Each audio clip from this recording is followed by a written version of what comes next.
It's time for us now to talk with our resident animal expert, Nicola, who is here with us and is going to be discussing animal care and safety in the recent extreme heat. Our lovely pets can't tell us when they're too hot, then they can get dehydrated very quickly. So it's really important to take extra care of them over the summer months, especially given the recent heat wave across the UK. And so it gives me great pleasure to say, hello, Nicola. Hello. Hey, Nicola, how are you doing? How's things going? Yeah, good to hear. Good going over here. I must admit, not so great to not see your face in person, but at the same time, I'm not holding a tarantula. I'm not near a snake. I'm not near some crazy giant grasshoppers that you aim at me. So I'm happy in that sense. Yeah, well, we have rescued a new snake, so we are looking for some volunteers to help us tame it down. So if you know anyone, then let us know. Don't look at me like that, Pudge. I'm Pudge is giving me the eye of like, you could do that. Wow, hang on, sorry, one moment. I don't usually do this in a live interview. You'll have to excuse me, Nicola. Owen's Ross's birthday present just came through the headphones. Rude. I'm going to tell him you said that next time I see him. Anyway, back to the interview. Hey, Nicola. Mm-hmm. So, Nicola, I must admit, I've been seeing on social media a lot of stuff that you guys have been up to, lots of places you've been going to, lots of giveaways, lots of stuff on stalls. What's been going on? What have you been up to? Yeah, so we have been very busy. We've had our care home visits. We've now got a new contract working in Trillisk Hospital and visiting the wards with Chip, who is here. Hey, oh my God, look at Chippy. him. It's a baby. Look at him. Oh. He's The way he moved his head at the end. So we will be going around very soon. We're just waiting for our DBS checks to be done, and we'll be visiting quite a lot of the wards in Trillisk Hospital as the only therapy dog they have. Wow. That's amazing. Incredible. Really good news. Glad to hear that one, Nicola. So what's been going on? I saw recently a picture. It was you at some kind of, I think it was a fair or market or some kind of thing. I saw Creature Features show. I saw all the banners, logos and all that. You had like a mountain of pet products, shall we say? What was you doing at this one? So we've got we do our Preventing Pet Poverty campaign, and we've been given loads of pet stuff. So we're selling it it's all brand new with labels, everything, selling it at probably over half of what you'd go to a pet shop to buy, so that we can actually reach out to people who need the items that can't actually afford what a pet shop would normally cost. That's amazing. That's really lovely, because a lot of people who have pets, as much as it does annoy me sometimes when people get pets but they don't realise they can't afford them, there's a lot of people who do end up with pets who want to look after them. But and also there's I know that when I got Lumi, who's my rabbit, who I obviously love very, very much, I didn't realise quite initially when I thought of a rabbit, you don't realise how much they cost. But it's the same with a lot of animals, like hamsters and little animals and things like that. They actually need much bigger enclosures than people think. And food and sawdust stuff, it can be really bad for them, actually. It's incredible, like, once you start actually researching your animal, how deep it is, but also how expensive it can be. So that's really good that you have that as a sort of scheme. I like it. That's cool. Have you seen much product, should I say, being sold? Yeah, so quite a lot of harnesses, leads, collars. So if they're wearing out and they end up having to throw the harness away and then just use a collar, but that's not always good for certain dogs. So we were at one on Sunday at Sticker Steam Rally, and there was an elderly lady. She's just rescued a dog a couple of years ago, and she wanted to know if a harness would work. It pulls on its collar, so it chokes himself. Yeah, we fitted a harness off, and to be honest, it was a lot cheaper than what you'd go to a shop to buy. Brilliant. That's really, really good to hear. I love that. Really helpful for so many people. So do you get a lot of people reaching out to you and asking for help? Yes, every day we get items either given to us, people needing items. This morning I had a lady come and pick up loads of dog food because she's really struggling.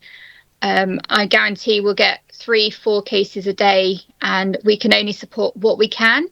So we got granted a £1,000 grant from a Arnold Clark.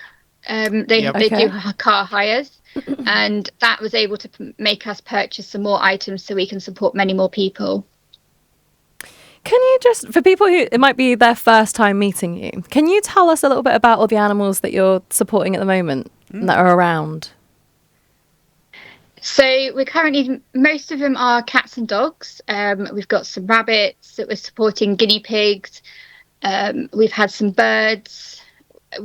Any animal that comes forward, even if someone needed crickets for a bearded dragon or snake food, if we've got access to it, then we will be able to provide those items for you. Amazing. Fantastic. Really positive stuff. Could we talk a little bit now about the heat? Because obviously we can't ignore how hot it's been this summer, or any summer, to be fair, because it actually takes a lot less than people realise to affect our pets and animals around us. How can heat affect different animals in different ways that we don't maybe necessarily see day to day? So it's actually quite a lot. So we're going to start off with dogs, because that seems to be one that everyone is more worried about. You see a lot on social media about do this for dogs, and don't do this, whereas actually there's not much for cats and small animals. Right, so what kind of thing would you say would be like the number one tip for people? So cats and dogs, obviously, I would say most common. As you said, you have a lot of cats and dogs you look after. What would be the one thing that you see that people don't often do enough, or maybe do too much of, that they should be doing the opposite in the heat? So especially taking them for walks. So taking them out when it's high temperatures from midday to about 2-3 o'clock in the afternoon. So we are encouraging people to take for a walk early morning or late at night when it's a lot cooler. If you have to take them when it's that high temperature, is to do the tarmac test. So that's putting your hand on the tarmac for 5 to 10 seconds. If you can keep your hand there for that long, it's safe for your dog's paws to walk on. That's a really interesting way of doing it. I like that. Heard of that one before. I did wonder if it was accurate or not, because I heard it through the grapevine here and then. You have to be sceptical sometimes when you hear things like that. The heat actually made the tarmac roads melt as well, which is horrible. And I saw this photo actually went viral of this poor little dog's paw he'd taken for a walk, and all his skin was all raw, and it wasn't very good. But so we talked about kind of dogs. What about smaller animals? Or maybe animals that are outside, or reptiles? How might you keep them cool? So with cats, it's a lot trickier. So cats have been involved to not show pain, illness, anything wrong with them. So you're not going to know if a cat is struggling with heat stroke just by if it's panting like dogs would, collapsing, difficulty breathing. So for cats, you'd actually have to check that if they're dehydrated. So to do this, it would be making sure their nose and gums are moist, but also, you know, when you're taken into hospital and they think, oh, you're dehydrated, they do that skin pinch. Yeah. It's gently doing that on the back of a cat's neck, so that if it goes back as normal, immediately, you know, the cat's hydrated. If it doesn't, then it needs to have water, move to a cooler area. They struggle to sweat. So cats will sweat through their paws, and that means they need to replenish the fluids that they're losing through the sweating. That's really interesting. I knew about the back of the neck pinch, but I didn't know that they mostly sweat through the paws. I think dogs do that as well. That's from what I remember. Cool. What about smaller ones? Like, so going back off, so from cats, what about rabbits, guinea pigs, hamsters, reptiles? So these are a lot harder. So the smaller animals are really sensitive to heat. So rabbits, they can't sweat. They do not have any sweat glands in their body, so they have to regulate their temperature differently. So that is through the breathing. So if they breathe faster, that means they're a lot hotter, so they're evaporating moisture through that breathing. And then you've also got the ears that they use to regulate the temperatures, so the blood vessels will expand to help them stay cool, which is the same as many elephants with the really big ears. That's really cute. So it's kind of like the animals can do the same as what the wild animals do. If you think of rabbits have big ears, elephants have big ears, that they can regulate the same temperatures. But also rabbits, they can change their mucus in their nasal passage to facilitate the exchange of heat. So it changes temperature so that they lose heat in the summer and they retain heat in the winter. So that also helps them to reduce the amount of temperatures that they have. That is fascinating. You should have seen both of our faces then when you started talking. If our camera's on, you would have just seen... That's quite cool. Amazing what evolution's done, isn't it? Yeah. That's crazy. I want to just continue on. This may seem like a really daft question, but obviously we have reptiles over here that we keep them under heat lamps and things like that. Is it still possible for them to get too hot? Yes, it is. So I've had to turn all my heat mats off during the day, turn them back on at night. Even though the heat mat will cut out when it's a certain temperature, there is a chance of still overheating. So I tend to put all my reptile heat lamps on late evening, up until probably about 10, 11 o'clock at night, so that they've still got the same amount of temperature, UV that they need, but also they're going to be a lot cooler. So some of those will go up to about 40 degrees. On top of what the air temperature is, will be a lot. That's mad. I mean, considering we have we've been hitting around the UK, different places, almost 40 degrees already, makes a lot of sense. And you know what? I'm glad I didn't ask a stupid question now. No, I was a little bit worried going into that one. Oh, yeah. I want to talk a bit more about dogs, but before we do, we've actually got a fabulous short video here from Dogs Trust with some easy summer snacks for your dog. So don't go anywhere, guys. We'll take a look at this.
Can I just say, I would happily eat all that food that we just saw getting prepared for the animals. Looked amazing. They're eating better than me.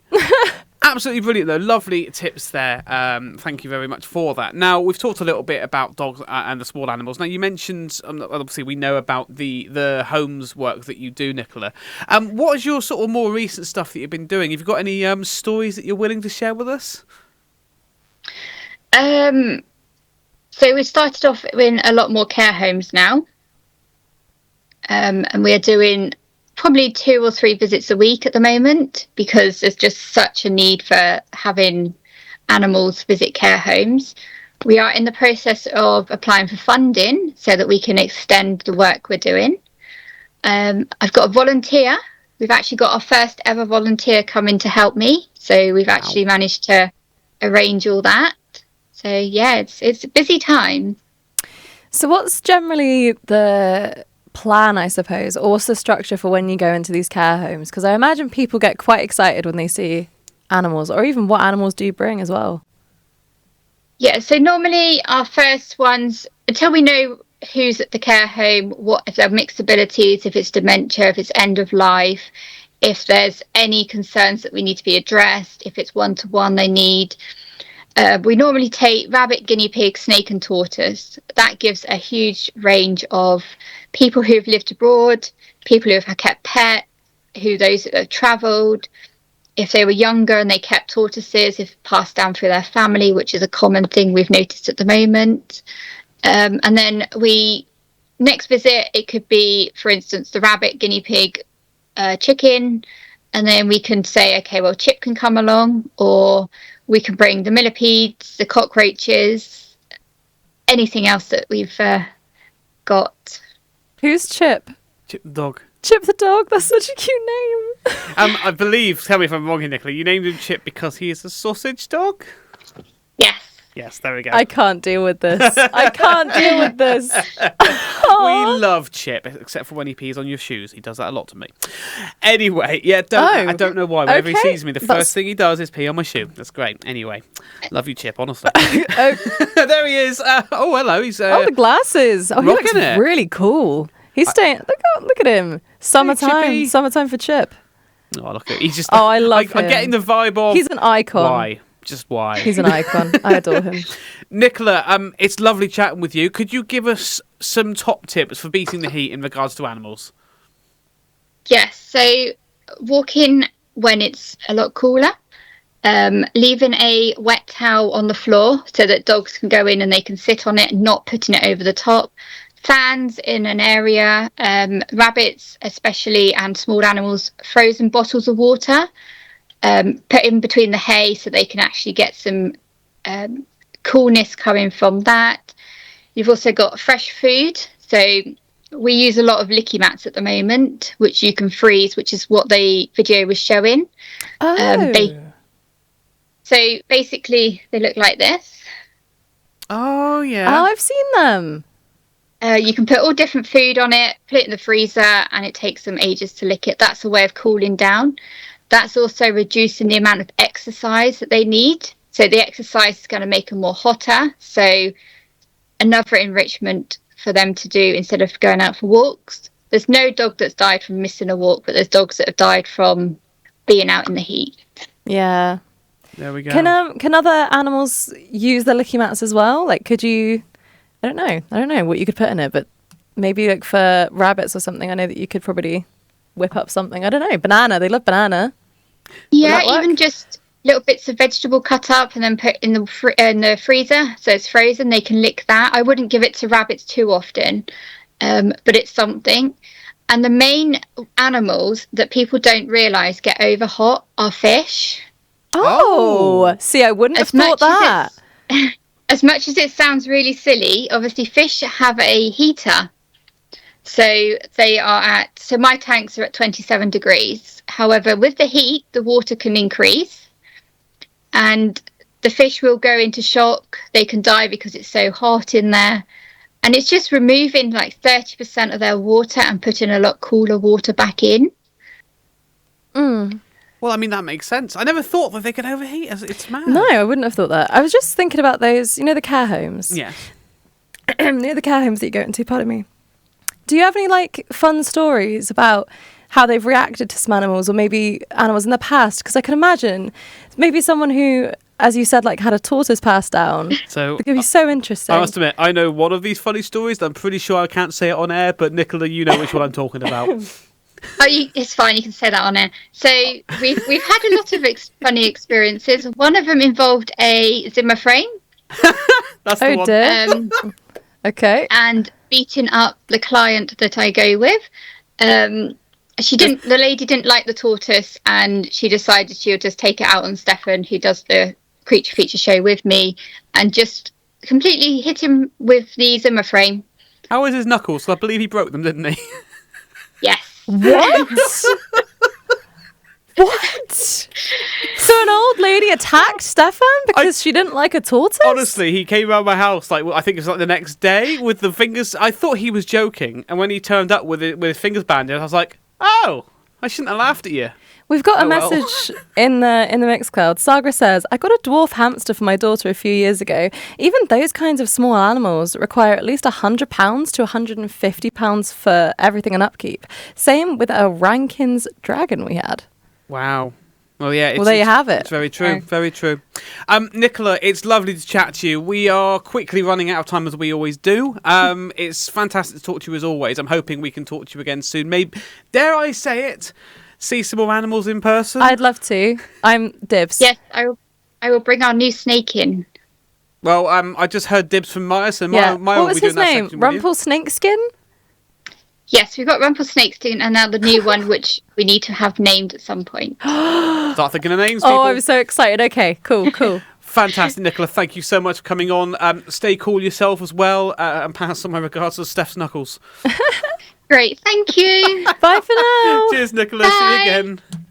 Oh, I love it when They Nicola honestly comes have the best names. Rumpelstiltskin, Chip, adorable.